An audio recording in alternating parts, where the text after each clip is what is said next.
បាទឥឡូវលោកគ្រូនឹងបង្ហាញពីការអនុវត្តនៃការបង្កើត class និង object ឲ្យនិស្សិតទាំងអស់បានឃើញតែម្ដងបាទអញ្ចឹងយើងបាទទីមួយត្រូវ install ណា install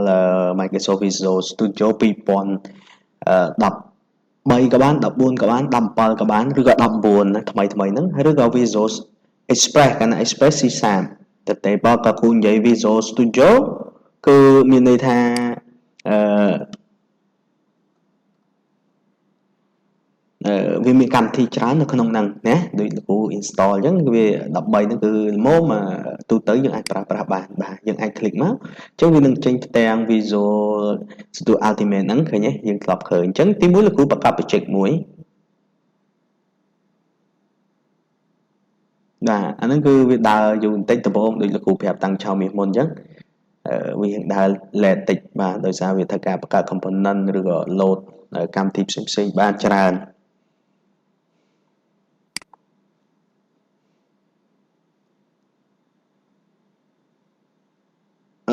បន្ទាប់មកលោកគ្រូអាចយកជ្រើសទីតាំងបាទទីតាំងសម្រាប់តេស្តបាទជាងទីតាំងតេស្តយើងអាចបាទលោកគ្រូតេស្តឲ្យមើលនៅក្នុងហ្នឹងគ្រូបាទបាទអញ្ចឹងតេស្តគ្រូដាក់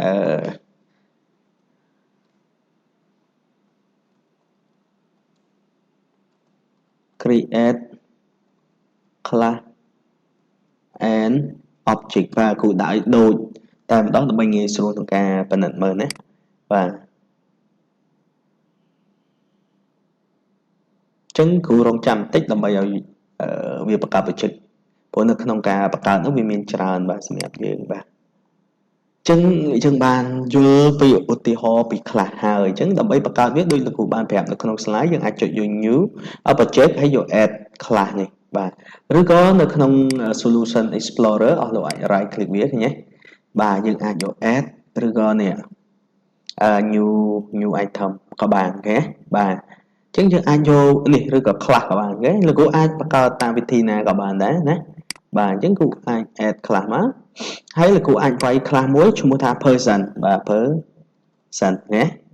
បាទអញ្ចឹងកាលណាយើង create វាយឈ្មោះវានឹងចេញឈ្មោះមកបាទណាឃើញទេបាទយើងអាចបង្កើត class នឹងបាននេះជាលក្ខណៈមួយងាយស្រួលក្នុងការបង្កើតបាទ class របស់យើងអញ្ចឹងនៅក្នុងហ្នឹងលោកគ្រូអាចបង្កើតproperty ទៅតាមយើងចង់បានបាទគឺទីមួយលោកគ្រូអាចបង្កើតproperty តាក់ទងជាមួយនឹង sample ឧទាហរណ៍ដែលយើងកំណត់ខ្លះបាទគឺតាក់ទងជាមួយនឹង instant បាទអញ្ចឹងលោកគ្រូអាចបង្កើត data member ចំនួន3បាទនៅក្នុងហ្នឹងអញ្ចឹងលោកគ្រូអាចបង្កើត private បាទយើងអាចប្រើ public ក៏បាន private ក៏បាននៅក្នុង slide គ្រូមានបង្កើតមួយឈ្មោះថា public បាទអានេះគ្រូតេស្តឲ្យយើងឃើញទាំងអស់គ្នាសិន public បាទហើយគ្រូប្រើ string នេះ id ស្មើបាទនេះហើយ public string នៃអី name បាទស្មើសំណុំទទេនិង public បាទនៃ string ដដែលនៃ gender ស្មើនឹងបាទអញ្ចឹងកាលណាអស់លោកប្រើ public បែបហ្នឹងឃើញទេកាលណាអស់លោកប្រើ public បែបហ្នឹងយើងអាចចូលមក form វិញដើម្បីបង្កើត instant អញ្ចឹងdouble click មកលើ form លើឬក៏ប៊ូតុងក៏បានណាលើប៊ូតុងក៏បានលោកគ្រូអាចដាក់ version នៃបាទ object student នេះណាស្មើនឹង new នៃនេះឃើញដូចលោកគ្រូប្រកាសអញ្ចឹងគ្រូអាច say student dot a id ឃើញទេបាទ001 student dot name ឃើញទេស្មើនឹងតារាសុខតារាបាទ student dot gender ស្មើនឹងបាទ male បាទហ៎នេះលោកគ្រូអាចបង្កើតអានោះគឺគ្រូបង្កើតកាលណា public បែបហ្នឹងគឺយើងអាច access អាចបង្កើតវា direct តែម្ដងឃើញអត់បាទប៉ុន្តែជាទូទៅលោកគ្រូ recommend ឲ្យយើងដឹងថាយើងអាចកំណត់វាដោយ pra keyword private គេអត់ប្រើ public ទេអាហ្នឹងគឺកាលណាយើងប្រើ public អញ្ចឹងឃើញទេគេអាច read write បានតាមចិត្តហ្នឹងបាទឃើញទេដុតទៅឃើញដឹងតែបើលោកគ្រូប្រើ private ឥឡូវលោកគ្រូកែមក private វិញបាទនេះណាយើងឃើញ private ទាំងអស់គ្នាបាទកាលណាយើង select private មកយើងមកមើលនៅលើ form របស់យើង form យើងឃើញមានបញ្ហា error កើតឡើងដោយសារវាអត់ access អត់ដល់ឃើញ private មានន័យថា access ក្នុង class ហ្នឹងអាហ្នឹងគេប្រកាស data member ឃើញអត់បាទនេះអញ្ចឹងមួយទៀតនៅក្នុងហ្នឹងយើងមានប្រកាស property create property ហ្នឹងគឺសម្រាប់អីបញ្ជាក់លក្ខណៈទៅឲ្យ object បាទអញ្ចឹងលក្ខណៈវាមាន ID name gender អញ្ចឹងលោកគ្រូអាចបង្កើត property ដើម្បីអាច access តាមរយៈ3ហ្នឹងហើយជាទូទៅគ្រូសូម recommend ឲ្យយើងអាចប្រើ underscore បាទសម្រាប់ private member ដើម្បីយើងងាយស្រួលក្នុងដឹងថាកាលណាប្រើ underscore ទៅវាមានវាយើងដឹងថាវាជា data member អាហ្នឹងជាលក្ខណៈមួយងាយស្រួលក្នុងការអ្នក say software ឃើញទេយើងបន្លែកវាអញ្ចឹងថ្ងៃក្រោយយើងបើកកូដនឹងឡើងវិញមកងាយលក្ខណៈងាយស្រួលក្នុងការពិនិត្យវាឡើងវិញណាអញ្ចឹងគ្រូអាចប្រើ public នៃ string បាទកាលណាយើងប្រើអញ្ចឹងគ្រូអាចដាក់ ID ឃើញទេបាទហើយ get អញ្ចឹង get return អី underscore នេះឃើញទេ ID បាទឃើញអត់ងាយស្រួលអាហ្នឹង read write set មានន័យ underscore id ទទួលតម្លៃពី value បាទអា value ជា keyword មានន័យថាពេលអស់លោកបោះតម្លៃមកឲ្យ id ឃើញទេអញ្ចឹងលោកគ្រូសុំមកនេះមួយតេស្តឃើញទេកាលណាលោកគ្រូដូរនេះឃើញទេ id យើងគឺអក្សរធំវិញណាឃើញអត់បាទអញ្ចឹងពេលគ្រូបោះមកឲ្យ name នេះអញ្ចឹង name ហ្នឹង id អញ្ចឹង id ហ្នឹងគឺ value វាចាប់យកអា001នេះបាទចាប់យក001ហ្នឹងយកមកបោះឲ្យ underscore id data member នៅក្នុង version ឃើញទេ data member ហ្នឹងលក្ខណៈ encapsulation វា hidden វាអត់ដឹងទេយើងអត់ដឹងនេះឃើញទេពេលយើងប្រើ id តែអត់ដឹងថានៅក្នុង class យើងប្រើ data member អីទេដើម្បី store ទុក data ឃើញទេនេះជាលក្ខណៈមួយមួយទៀតគឺ public string name បាទអញ្ចឹង get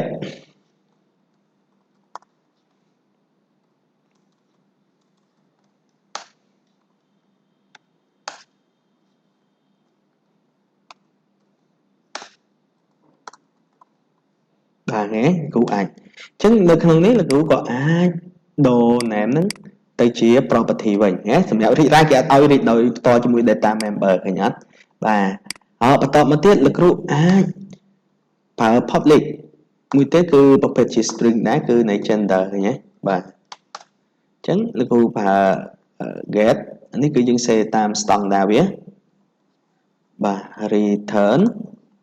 underscore gender ឃើញទេset បាទ underscore gender ស្មើ value ឃើញទេដូចគ្នាកាលណាយើងចេះ say មួយតម្រងរបស់វាដូចគ្នាណាដូចគ្នាទាំងអស់អញ្ចឹងសូមបញ្ជាក់ឡើងវិញណាឃើញតម្រងវាដូរតែ data member គឺជា get គឺ return set គឺបោះ value ទៅឲ្យ data member ហ្នឹងអញ្ចឹងកាលណាលោកគ្រូបោះមកគ្រូឲ្យចាអាហ្នឹងយើងប្រើអីប្រើ get បាទឃើញទេប្រើ get ទេបាទនេះប្រើ get ទេបាទប្រើ set ឃើញទេប្រើ get ពេលណានៅពេលលោកគ្រូ read វិញអញ្ចឹងលោកគ្រូអាចបង្កើត method មួយសម្រាប់ create method បាទគ្រូ create method មួយដែលមានឈ្មោះថា view information បាទអញ្ចឹងលោកគ្រូដាក់ public void នៃ view information បាទអញ្ចឹងគាត់មានអីទេអញ្ចឹងលោកគ្រូអាចប្រកាស string មួយ str ស្មើនឹង view information បាទហើយគ្រូ slash n ហ្នឹងគឺចុះបន្ទាត់ណាបាទបន្តមកទៀតលោកគ្រូអាចដាក់ str នេះតភ្ជាប់បាទតភ្ជាប់បានន័យថា id បាទហើយគ្រូដាក់អីនេះគ្រូដាក់នេះអាហ្នឹងគ្រូគាត់ប្រើអីវិញអាហ្នឹងគឺលោកគ្រូប្រើ get ហៅ property ខាងលើមកដោយលោកគ្រូអត់ចាំបាច់នេះទេគ្រូហៅវា direct បានដោយសារវាក្នុង class តែមួយអញ្ចឹងហៅមកកាលណាហៅវាអញ្ចឹងវាប្រើ get វិញកាលណាយើងហៅឈ្មោះហ្នឹងមកណាបាទដាក់អីទៀត name បាទតភ្ជាប់ អូលោកគ្រូសូមចុះបន្ទាត់បាទចុះបន្ទាត់មួយដែរ /n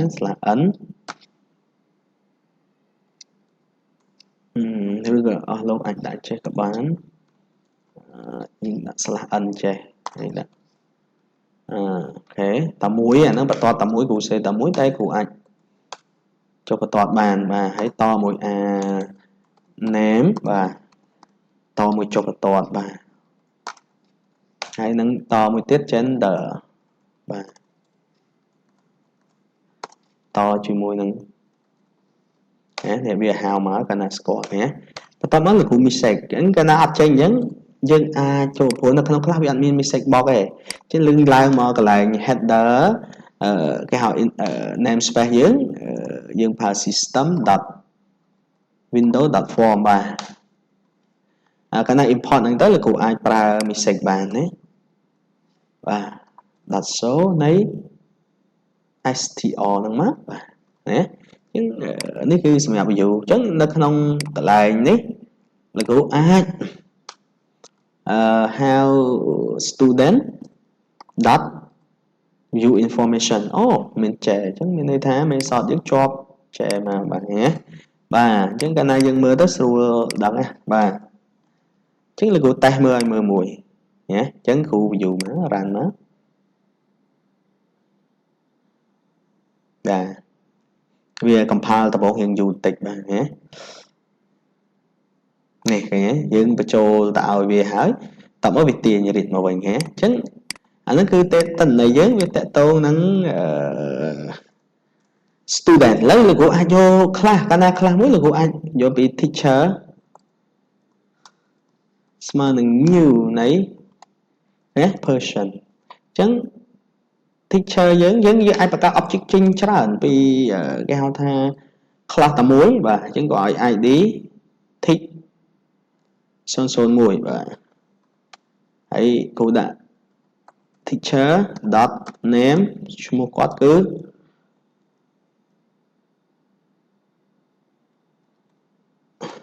គ្រូដាក់ឈ្មោះផ្សេង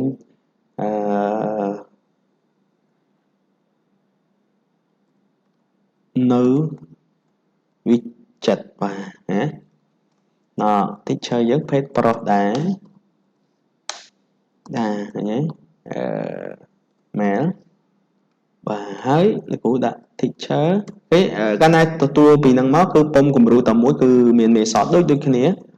បាទប៉ុន្តែព័ត៌មានខុសគ្នាឃើញអត់ object ហ្នឹងគឺខុសគ្នាណាមួយ student មួយ teacher ឃើញទេអញ្ចឹងគ្រូ view ទី1វារត់មកពីលើមកគឺវា view student មុនឃើញទេ student ហើយវាចុះមកវាបង្កើត object មួយទៀតគឺ teacher ហើយវាបោះតម្លៃ id name gender ហ្នឹងមកហើយវានឹង view information student teacher នេះ t01 ឃើញទេបាទនេះគឺជារបៀបរបបនៃការបង្កើតអញ្ចឹងកាលណាអស់លោកបង្កើតពុំគំរូនឹងបានមួយហើយ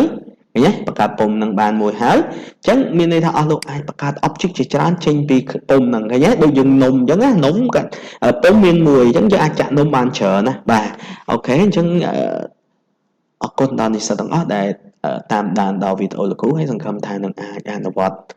បានទាំងអស់គ្នាណាបាទសូមអរគុណ